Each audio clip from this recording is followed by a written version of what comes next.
Hello friend, কেমন আছো? আজকে আমি রান্না করব পুঁই শাকের মিটুলি।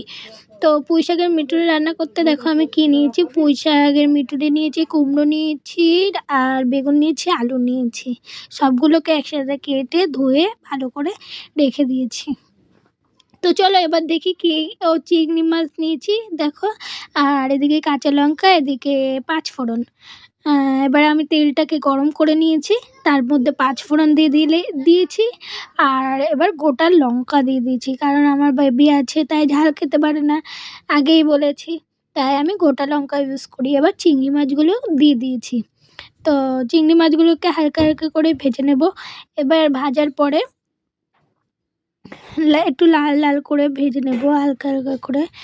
তো ভেজে নিয়েছি।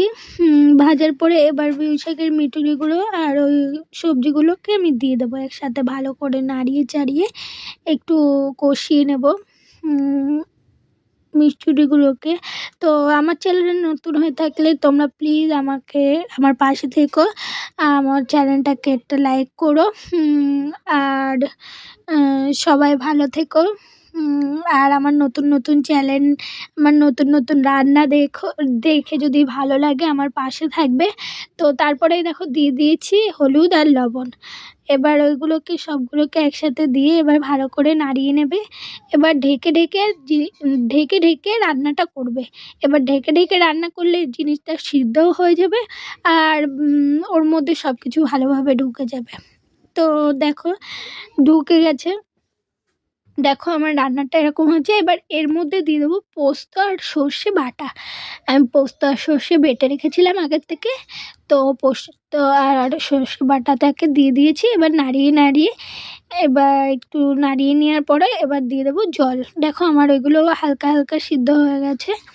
তো দেখতেই পাচ্ছ কেমন পজিশনে এসেছে। তো রান্নাটা এবার দেখো আমি এর মধ্যে জল ইউজ করব। তোমরা তোমাদের পরিমাণ মতো জলটা দিতে পারো। তো জলটা দিয়ে এবার ওটাকে সিদ্ধ করে নিয়ে জলটা শুকিয়ে গেলে তারপরে নামিয়ে নেবে। আমার যতটা লেগেছে আমি দিয়েছি, কারণ ঝোল ঝোল থাকলে তো ভালো লাগে না। এটা একদম শুকনো শুকনো হলেই ভালো লাগবে। দেখো তো যদি তোমরা একবার প্লিজ ট্রাই করো, যদি ভালো লাগে তো প্লিজ একটা লাইক করো। এই যে আমার রান্নাটা হয়ে গেছে।